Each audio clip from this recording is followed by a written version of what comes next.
सद्बुद्धि, सन्मार्ग और कार्य का अवसर देना, अडिग रहे विश्वास तुम पर, ऐसा अंतः कर देना, मेरे हृदय में आने में तुम्हें कोई संकोच न हो।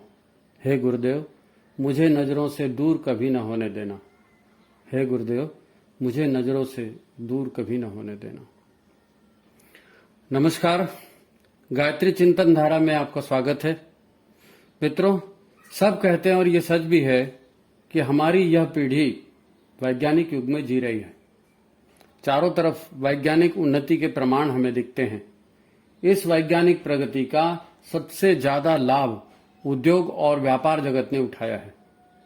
आपकी चाहत, आपकी जरूरत या कोई भी मांग हो, पूरी हो जाएगी, बस नोट खर्च करना पड़ेगा।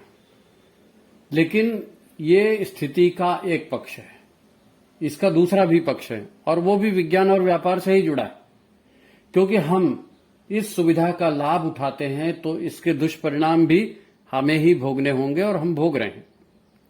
याद रहे, प्रकृति और विधि के अनुशासन सभी के लिए हर परिस्थिति में एक जैसे होते हैं। गुरुदेव ने पहली पुस्तक मैं कौन हूं क्यों लिखी होगी? बात को गंभीरता से समझना पड़ेगा। उनके पास इतनी सारी बातें थी बताने के लिए, फिर उन्होंने अपने बच्चों को सबसे पहले यही बात बतानी जरूरी क्यों समझी? अच्छा, एक बात आपको याद होगी, आपने लोगों को कहते सुना होगा, मैं हाड़ मांस का एक इंसान हूं भाई, कोई मशीन नहीं हूं। तो इसका मतलब क्या है? मतलब ये कि मशीन की अपनी कोई इच्छा नहीं होती, उसकी कोई अपेक्षा नहीं होती, उसका कोई जीवन लक्ष्य नहीं होता, उसकी अपनी कोई लाभ हानि की भावना नहीं होती, कोई अपने पराये की भावना नहीं होती, पर इंसान की तो होती है। इंसान मन की इच्छा के विरुद्ध ज्यादा देर काम नहीं कर सकता। मतलब फर्क तो है। आप कहेंगे नहीं भाई साहब, शरीर का अपना विज्ञान है, हमारा शरीर भी एक अद्भुत मशीन है, ये इतनी ऑटोमेटिक मशीन है कि इसकी अपनी हीलिंग पावर है, ये अपने आप को ठीक भी कर सकती है। हाँ, ठीक कर सकती है, बिल्कुल अद्भुत मशीन है हमारा शरीर। आज का विज्ञान मनुष्य को शरीर मानकर ही तो काम कर रहा है। जो अंग खराब हो जाते हैं काट के फेंक दिए जाते हैं, नया अंग लगाया जाता है। ठीक वैसे ही जैसे हम मशीन के स्पेयर पार्ट बदलते हैं। हम यह सब प्रत्यक्ष अनुभव कर रहे हैं।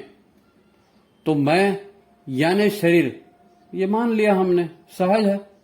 फिर मन में सुख दुख का अनुभव होता है, कभी मूड खराब होता है, कभी कोई इंसल्ट हो जाती है, तो हमें यह भी पता लगता है कि इसने मेरा मन खराब दिया। मेरा मन भी मेरा है, वो भी एक शरीर है, मना शरीर है। अब सभी लोग शरीर को सुरक्षित रखकर काम करते हैं, मूड को या मन को भी ठीक रखने की कोशिश करते हैं, फिर भी परिस्थितियां आउट ऑफ कंट्रोल क्यों हो जाती है? मतलब कुछ तो और भी है। अगर शरीर और मन ही सब कुछ है और आपको इतनी समझ है कि आप उसे ठीक कर सकते हैं, तो परिस्थितियां आउट ऑफ कंट्रोल क्यों हो जाती है? क्यों लोग आत्महत्या कर लेते हैं? जो इस बात को समझ जाएगा वो फिर अपनी जिंदगी को बदलने की कोशिश करेगा। अपनी जिंदगी में उन कारणों को दूर कर देगा जिनसे दुख बोए जाते हैं। जीवन कैसे जिया जाए, पीड़ा पतन की गति हमें न मिले, ऐसा बराबर वो प्रयत्न करेगा। अच्छा, इस बात को दूसरे एंगल से देखने का प्रयास करते हैं। गुरुदेव ने कहा, मनुष्य देवता बने बने ये धरती स्वर्ग समान। तो इसका मतलब हम क्या समझे? मनुष्य पहले देवता बन जाए। ठीक है, तो आप बन जाओ देवता। देवता बनोगे, साधना करनी पड़ेगी, गुरु के निर्देशों पर चलना पड़ेगा, तो देवता बन सकते हो। अच्छा, सूची बनाओ कितने लोग देवता बनने को तैयार हैं। बात ऐसी नहीं है। बात को पहले पूरी तरह समझो। देखो, अभी कोरोना आया, क्या हुआ? कैदी की तरह सब घर में बंद हो गए, रूखी सूखी खाई, ढूंढ ढूंढ कर तुलसी और गिलोय का काढ़ा पिया पार्टियां शार्टियां सब बंद, सारी दिनचर्या पलट गई, सुबह शाम लगे हैं प्राणायाम में। तो ये क्या था? जिया ना एक संत जैसा जीवन, और बदले में क्या मिला? जिंदगी। अरे आज जिंदा खड़े हैं आप, ये क्यों? संत जैसा जीवन पाने से। तो देवताओं के जैसा जीवन पाएंगे, स्वर्ग मिलेगा। क्या मतलब? धरती पर स्वर्ग चाहिए, दुख मुसीबतों से बचना है, तो जीवनचर्या भी ऐसी अपनानी पड़ेगी, संत की जीवनचर्या। इसका एक और भी मतलब है।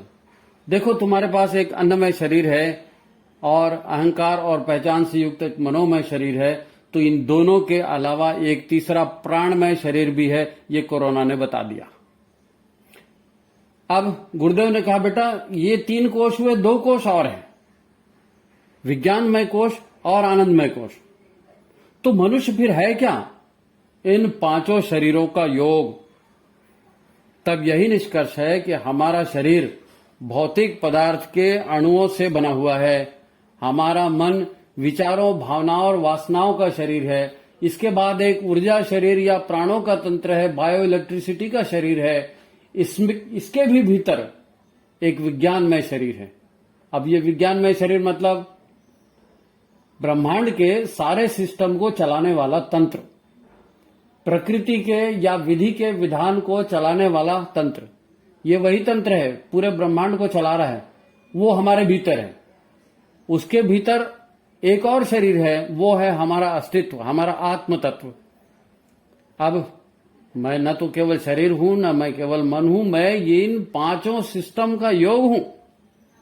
तो निष्कर्ष क्या निकला? निष्कर्ष यह कि भौतिक विज्ञान लोगों को साधन दे सकता है, लेकिन ये साधन 2 धारी तलवार है। भोगों से रोग भी मिलेंगे और भोगों से आराम भी मिलेगा। तो फिर क्या करें? तो पुरुषार्थ करें, अर्जित करें, जितना जरूरी है उतना भोग भी करें, बाकी को यज्ञ में लगा दें। जीवन मिला है तो जीवन देना, खुशियां बांटना भी तो आपको करना पड़ेगा। यही तो सद्बुद्धि है, और ये सद्बुद्धि है तो यज्ञ होगा, और यही यज्ञ जीवन है। तो ये हुई आज की बात। मित्रों, आपको चैनल के कार्यक्रम पसंद आ रहे हैं तो चैनल को लाइक कीजिए, सब्सक्राइब जरूर कीजिए। ये भारत का अपना मौलिक चिंतन है, इसकी पहुंच जन जन तक बननी चाहिए। अच्छे विचारों के प्रसार में आप भी योगदान करें। ठीक है, आज की बात समाप्त। नमस्कार।